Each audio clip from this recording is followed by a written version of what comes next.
지난 2025년 한 해에도 참 열심히 살았습니다. 그 중에 감사한 일도 있고 때로는 서로에게 서운한 일도 있었을 것입니다. 그러나 분명한 것은 2025년의 마지막 달력을 뜯으면서 다시는 붙일 일은 없을 겁니다. 그리고 새해는 오지 말라고 해도 이미 우리 앞에 다가와 있습니다. 벌써 4일째죠.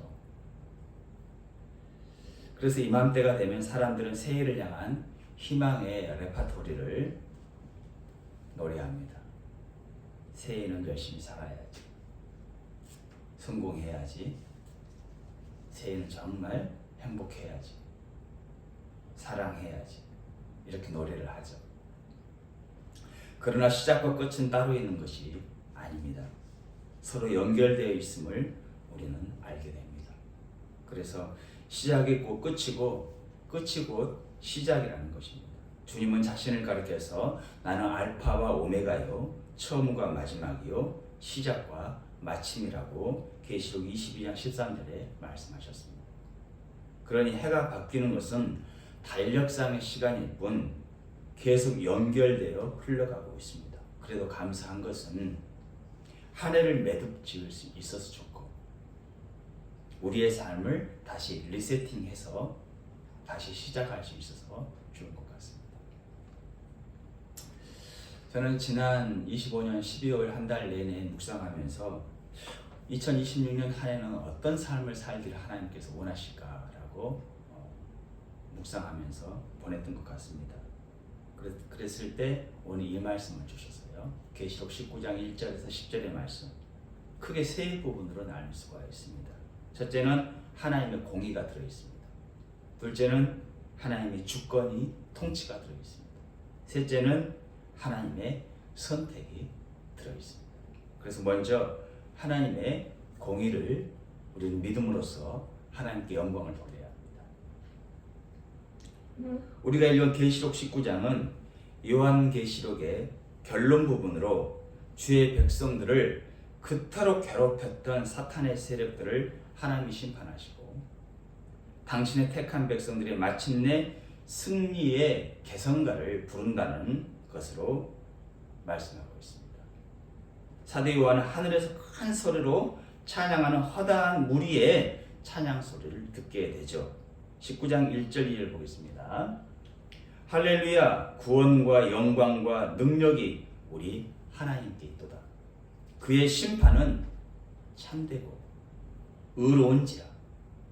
음행으로 땅을 더럽게 한 큰 음녀를 심판하사 자기 종들의 피를 그 음녀의 손에 갚으셨다. 이렇게 말합니다. 하나님의 공의의 심판이 진행된 것이었죠. 하나님은 황제 숭배로 영적인 음행을 저질렀던 로마과 사탄의 세력들을 심판하시고 그 어려움 속에서도 끝까지 예수 그리스도만을 섬김으로 항거했던 주의 백성들을 승리케 하셨습니다. 이처럼 우리가 믿는 하나님은 공의의 하나님이십니다. 비록 지금은 사탄의 세력들이 큰 소리치고 의기양양해 보이지만 결국 끝에 가서는 그들의 실체를 낱낱이 드러내 심판하시고 주님만을 신뢰했던 주의 백성들을 구원하시고 승리의 개성가를 부르게 하실 줄 믿습니다. 그래서 일찍이 하나님은 베드로 사도를 통해서 말씀하셨습니다. 베드로전서 1장 6절 7절에 그러므로 너희가 이제 여러 가지 시험으로 말미암아 잠깐 근심하게 되지 않을 수 없으나 오히려 크게 기뻐하는도다. 너희 믿음에 확실한 불로 연단하여도 없어질 금보다 더 귀하여 예수 그리스도께서 나타나실 때에 칭찬과 영광과 존귀를 얻게 하려 합니다. 그러므로 지금 잠시 어려움을 당한다고 해서 낙심하거나 신앙을 포기하지 마시고 장차 주님이 다시 오실 때 우리에게 부은에 넘치는 칭찬, 우리에게 부은에 넘치는 영광과 존귀를 얻게 해 주실 그 예수 그리스도 한 분만을 바라보는 올 한 해가 되기를 주님의 이름으로 축원합니다. 그래서 계시록에서 유독 많이 사용하는 단어가 있다면 그것은 보좌라는 단어입니다. 신약 전체에서 계시록에서 가장 많이 사용하는 단어이기도 합니다. 즉 우리를 다스리시고 이 세상을 심판하시는 분은 누구시다? 오직 하나님 한 분밖에 없다는 것입니다. 그래서 계시록 4장 2절 3절에 7장 10절에 19장 오늘 본문 4절에 그렇게 말하고 있습니다. 내가 곧 성령에 감동되었더니 보라 하늘에 보좌를 베풀었고 그 보좌의 위에 앉으신 이가 있는데 그분을 누군지 설명하죠. 모양이 벽옥과 홍보석과 또 무지개가 있어 보좌에 둘렀는데 하나님을 말씀하는 것이죠. 큰 소리로 외쳐 이르되 구원하심이 보좌에 앉으신 우리 하나님과 어린 양에게 있도다. 또 오늘 본문 4절에 또 24장로와 네 생물이 엎드려 보좌에 앉으신 하나님 정확하게 말씀하고 있습니다. 우리가 믿는 하나님은 능력과 권세가 한이 없으신 전능하신 분이십니다. 공의의 하나님이십니다. 그래서 때가 되면 왕권을 쥐고 다시 오실 것입니다. 그래서 그날이 되면 의로운 자와 불의한 자를 공정하게 심판하실 것입니다. 이 땅에서 주님의 백성들을 미혹했던 자들을 한 방에 날려버리시고 정리해버리시고 청소해버리실 것입니다. 그러면서 온 천하에 하나님의 공의로우심을 나타낼 것을 오늘 본문은 말씀하고 있습니다. 그래서 사도 요한의 귀에 그 공의의 하나님이라는 것을 천둥소리처럼 들려줍니다. 계시록 19장 6절 보니까 또 내가 들으니 허다한 무리의 음성과도 같고 많은 물소리와도 같고 큰 우레소리와도 같은 소리로 이르되 할렐루야 주 우리 하나님 곧 전능하신 이가 통치하시도다 이렇게 말합니다. 희미한 소리가 미세한 소리도 아니고 들릴락 말락 이런 소리도 연약한 소리도 아닙니다. 모든 것을 압도하는 폭포수와 같은 소리요 벼락 같은 소리로 들려줍니다. 사도 요한에게 들려주었습니다. 진정한 왕이 누구인지를 온 우주 만물을 통치하시는 분이 누구인지를 확실하게 들려줌으로써 절대적인 공의의 심판이 하나님께 있다는 것을 온 천하에 공개적으로 선언하는 모습이라 할 수 있습니다. 다시 말해서 진정한 왕권, 그 심판의 열쇠를 쥐고 계신 분은 로마 황제도 아니고 적그리스도도 아니고 오직 살아계신 주님께 있다는 것입니다. 사도 요한은 말합니다. 계시록 1장 8절에 곧 살아있는 자라 내가 전에 죽었나라 볼지어다 이제 세세토록 살아있어 사망과 음부의 열쇠를 가졌다 이렇게 말합니다. 그분이 누구세요? 우리가 믿는 주 예수 그리스도이십니다. 이와 같은 사실을 분명하게 들은 사도 요한은 당시 박해받는 성도들에게 전달해 줌으로써 힘겹게 신앙생활하고 있는 성도들의 신앙을 격려했던 것입니다. 즉 로마 황제는 참된 왕권을 가진 자가 아니니 그를 두려워하지 말고 그 어떤 것과 비교가 될 수 없는 전능하신 하나님, 우리를 위해 십자가에 위해서 피 흘려 죽어주신 예수 그리스도만 섬기십시오 이렇게 메시지를 전달했던 것이죠. 그러자 성도들은 아멘 할렐루야라고 화답한 것입니다. 그 말에 전적으로 동의하고 그 말씀에 순종하며 살았던 것입니다. 예배가 무엇입니까? 하나님이 우리의 왕이시다. 그걸 선포하고 선언하는 것입니다. 좋을 때만이 아니라 고난의 한가운데서도 공의의 하나님을 신뢰하는 것입니다. 그 하나님을 신뢰하고 순종하며 나아가는 것이죠. 우리는 스데반 집사님을 잘 알고 있을 것입니다. 그는 초대교회 당시 7 집사 중 한 사람으로서 은혜와 성령과 권능이 충만한 사람이었고 많은 이적과 기사를 나타내 하나님께 영광을 돌렸던 종이었습니다. 그런데 그가 한 번은 회당에서 논쟁을 하게 되었습니다. 성령이 충만한 스데반이 얼마나 지혜롭게 말하는지 그곳에 모여 논쟁을 하는 자들이 스데반의 말을 당해낼 수가 없는 거예요. 그러자 그들은 사람들을 돈 주고 매수해서 스데반이 모세와 하나님을 못 오겠다는 거짓말을 퍼뜨리기 시작합니다. 이때 군중들은 앞뒤 따지지 않고 그들의 거짓말을 참말로 듣고 스데반을 향해 죽일 듯이 달려듭니다. 끝내 스데반을 돌을 던져 막 죽였죠. 이때 스데반은 이 광경을 바라봅니다. 주님을 바라봅니다. 사도행전 7장 54절 56절에 그들이 이 말을 듣고 마음에 찔려 그를 향하여 이를 갈거늘 스데반이 성령 충만하여 하늘을 우러러 주목하여 하나님의 영광과 및 예수께서 하나님 우편에 서신 것을 보고 하나님 보좌 우편을 바라봅니다. 말하되 보라 하늘이 열리고 인자가 하나님 우편에 서신 것을 보노라 이렇게 말합니다. 그러니까 영안이 열린 스데반은 진정한 왕권을 쥐고 계신 분이 누구라는 것을 똑똑히 알았습니다. 똑똑히 보았습니다.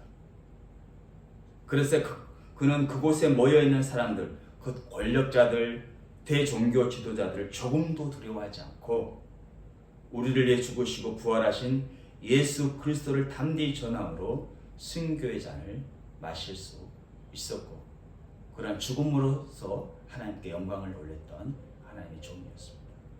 두 번째로는 우리는 하나님의 주권을 믿어야 됩니다. 하나님의 주권을 믿기 때문에 하나님의 주권적인 통치를 믿기 때문에 영광을 돌리는 삶을 살아야 합니다. 본문 6절을 다시 한번 같이 읽어보겠습니다.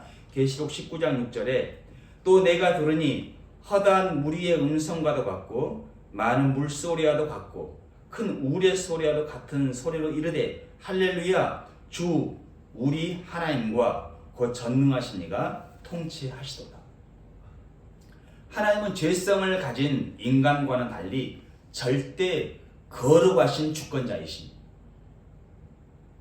그래서 요한계시록 핵심 주제는 역사의 모든 시간은 하나님의 절대 주권 아래 이루어진다는 것이에요. 그러니까 창조부터 끝은 결국 누구의 그 종착지로 가느냐? 예수 그리스도의 다시 오실 그 재림으로 이 인류의 역사는 종결되는 것이죠. 그래서 개인적 종말도 있지만 시대적인 종말이 분명히 있다는 것이죠. 그 모든 것이 그 시간의 주인이 누굽니까? 하나님이라는 거죠. 그 주님의 그 주인 되심에 허락하여서 주권 아래 모든 일이 나라가 생기기도 하고 나라가 패망하기도 하고 사람이 태어나기도 하고 죽기도 하고 다 이런 것이 하나님의 주권적인 통치 아래 이루어지고 있는 것이죠. 그러므로 세상은 그냥 어찌어찌 대충 흘러가는 것이 아니라 하나님의 절대 주권 아래 흐르고 있다는 것을 우리는 알아야 합니다. 때문에 우리에게는 우연이라는 것은 있을 수 없고 모두가 하나님의 주권 아래 있을 뿐입니다.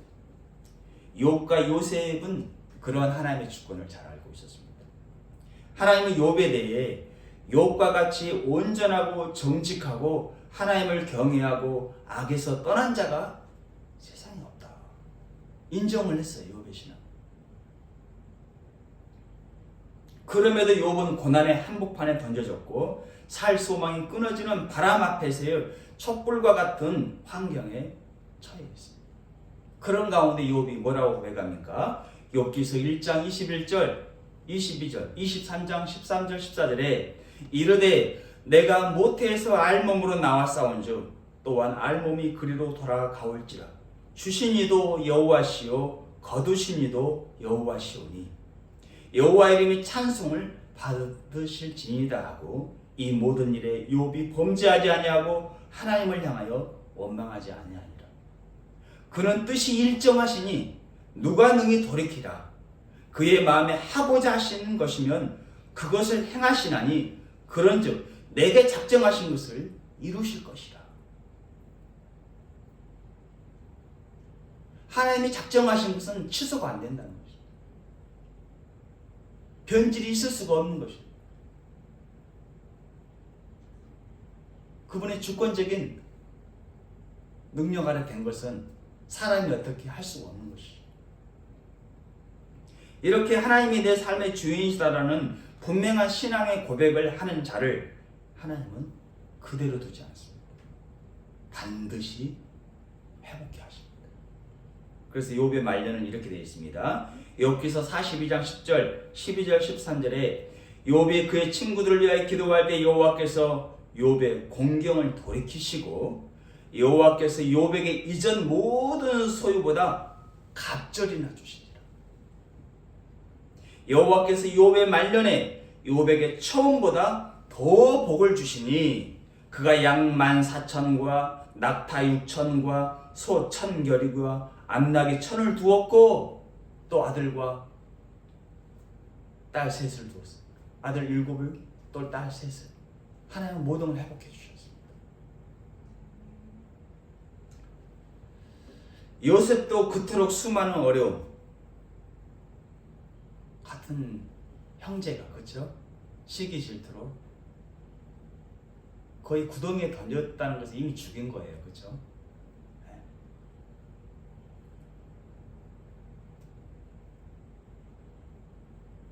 그 구덩이에 끌려내서 형들 살려달라고 얘기했을 때 또 끄집어내주죠. 그리고 다시 또 인신매매로 팔아넘기고 종으로 팔아넘기고 미래를 알 수 없는 노예 생활을 하고 또 오해를 받아서 옥중 생활을 하고 그럼에도 그가 무너지지 않고 끝내 그가 애굽의 총리의 자리에까지 오를 수 있었던 것은 하나님만이 내 삶의 주인이시다라는 분명한 신앙의 고백이 있었던 겁니다. 창세기 45장 8절에 이렇게 말합니다. 그런즉 나를 이리로 보낸 이는 당신들이 아니요 하나님이시여. 하나님이 나를 바로에게 아버지로 삼으시고 그 온 집의 주로 삼으시며 애굽 온 땅의 통치자로 삼으셨느니라. 사랑하는 성도 여러분, 사람이, 환경이, 그 어떤 권세자가 우리의 주인이 될 수 없습니다. 우리의 주인은 오직 온 우주 만물을 지으신 하나님밖에 없습니다. 그래서 내 삶의 주인은 하나님이시다라고 고백함으로써 하나님께 영광을 돌리시고 욥처럼 요셉처럼 모든 것이 회복되는 2026년 한 해가 되시기를 주님의 이름으로 축원합니다. 세 번째는 하나님의 선택을 믿음으로 우리는 하나님께 영광을 돌릴 수가 있습니다. 여기 6절 하반절에 보면 우리라는 것은 하나님과의 언약 관계를 맺고 있는 주의 백성들, 곧 다시 말해서 하나님께 선택받은 백성들을 말합니다. 우리가 누구입니까? 하나님의 무조건적인 선택으로 말미암아 그렇죠? 된 하나님의 자녀들입니다. 하나님의 시민권을 얻은 백성들입니다.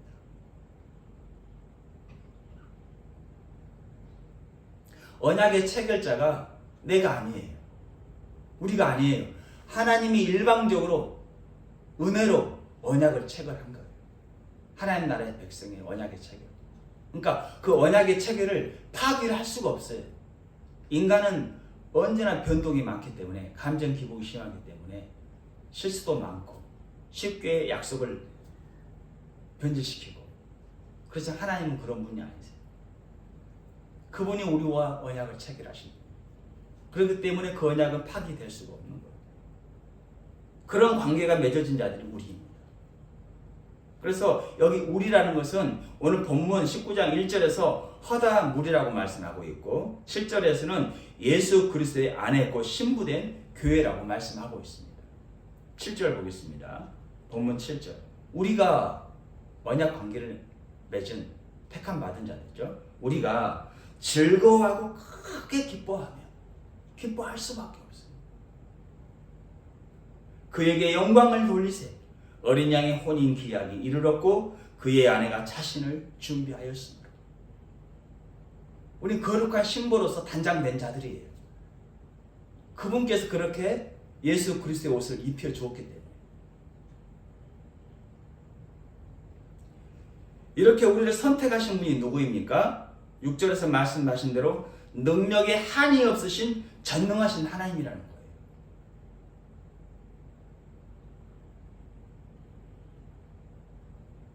그러니 우리가 받은 이 선택이 뭐 얼마나 든든한지 몰라요. 내가 가지고 있는 게 아니에요. 그렇죠? 전능하신 하나님이 우리를 쥐고 계시는 거예요. 우리를 붙들고 계시는 거예요. 우리가 하나님을 붙잡고 있는 것이 아니라 우리같이 연약해도 미련해도 부족해도 그분이 강권적으로 우리를 붙잡고 계시기 때문에 우리가 살아가는 거예요. 든든한 거예요.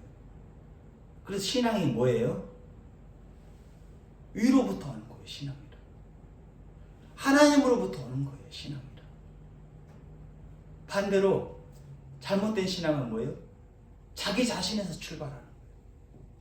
죄성이 많은 자기 자신이 뭘 할 수 있는 것처럼.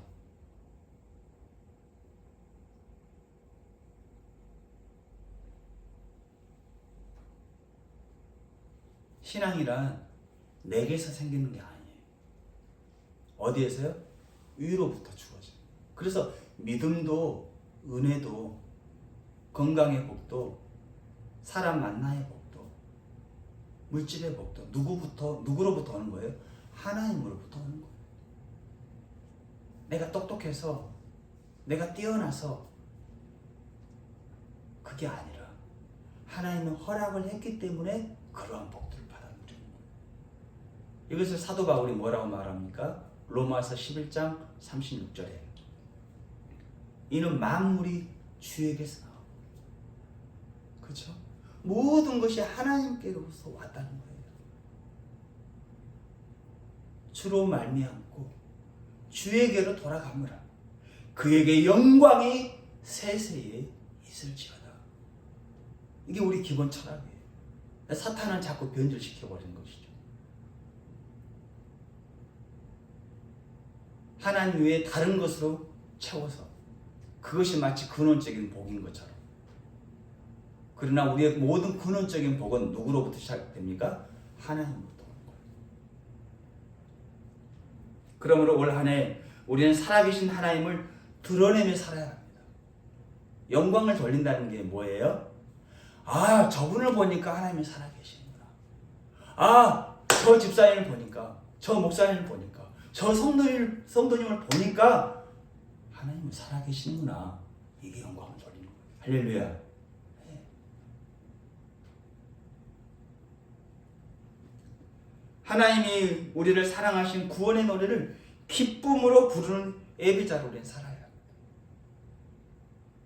왜냐하면 이렇게 사는 것이 하나님께 영광을 돌리는 길이고 하나님의 강권적인 선택으로 말미암아 예수 그리스도 혼인 사약을 맺은 거룩한 신부들이 당연히 해야 할 자세입니다. 그래서 5절 보겠습니다.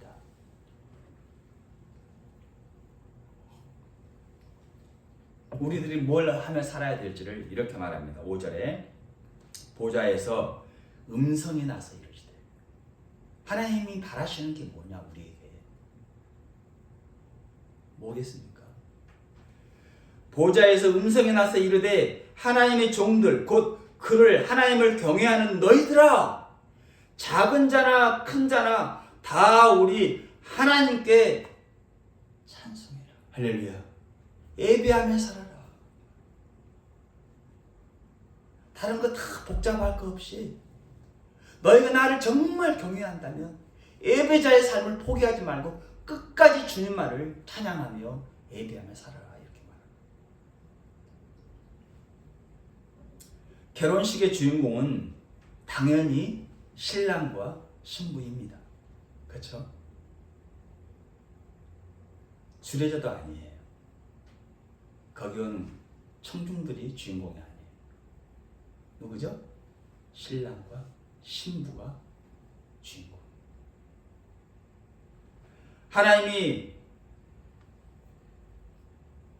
청춘 남녀를 만나게 하시고, 그래서 서로 그들이 일평생 함께 하기로 서약하는 축복의 날이 결혼식이고, 성스러운 날이고 인생 최고의 날인 거예요. 이처럼 혼인잔치의 주인공은 신랑 되신 예수님과 예수 그리스도의 보혈로 깨끗하게 씻어진 우리들이 주인공이에요. 할렐루야. 예, 우린 그런 자들이에요. 그런데 당시 로마 제국은 황제를 신으로, 신랑으로 섬기고 있었습니다. 그런데 기독교인들만 황제를 신으로 섬기는 것을 거부하고 오직 예수 그리스도만을 신랑으로 섬김으로써 믿음의 정죄를 지키고 있었죠. 그러자 로마 황제는 기독교인들을 핍박하면서 믿음의 정죄를 빼앗기 위해 수단, 방법을 가리지 않았습니다. 온갖 핍박을 자행했습니다.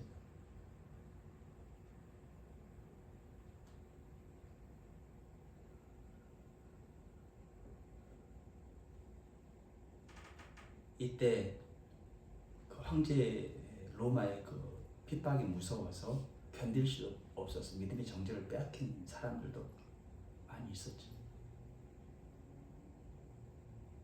마지막 때도 우리의 믿음의 정죄를 빼앗으려는 사탄의 세력들이 우리를 공격할 것입니다.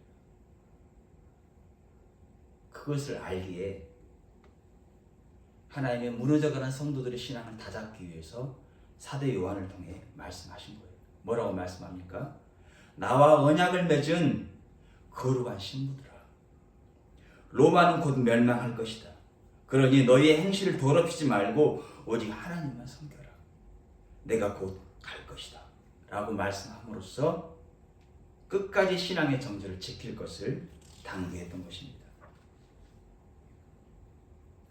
2026년도 새해가 밝았습니다. 여전히 우리의 삶은 미로와 같이 행방을 알 수 없습니다. 그럼에도 우리가 두려워하지 않고 신학의 경주를 하는 것은 부족하기 짝이 없는 우리를 거룩한 신부로 선택하신 하나님께서 우리를 붙들어 주실 것을 우리는 믿기 때문입니다.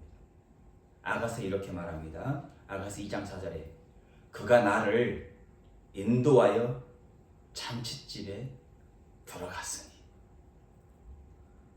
그분께서 우리를 그렇게 혼인잔치에 들이실 겁니다. 왜 그랬습니까? 그 사랑은 내 위에 깃발이로나.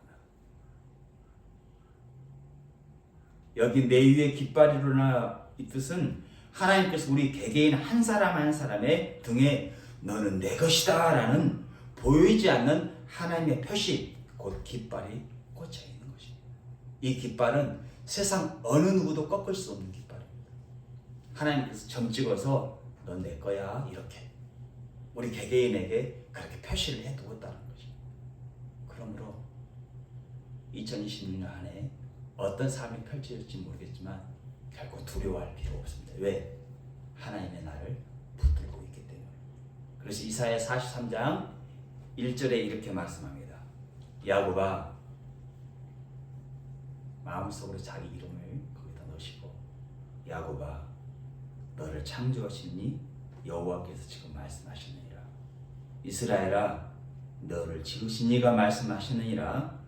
너 두려워하지 말라. 내가 너를 구속하였고 내가 너를 진행하여 불렀나니 너는 내 것이라. 이렇게 하나님께서 말씀해 주신 그 음성에 한동안 한 해 귀 기울이시고 담대하게 세상을 정복하며 나아가셔서 하나님의 영광스러운 자녀들로 예배자의 삶을 사시는 저와 여러분 되시기를 주의 이름으로 축원합니다.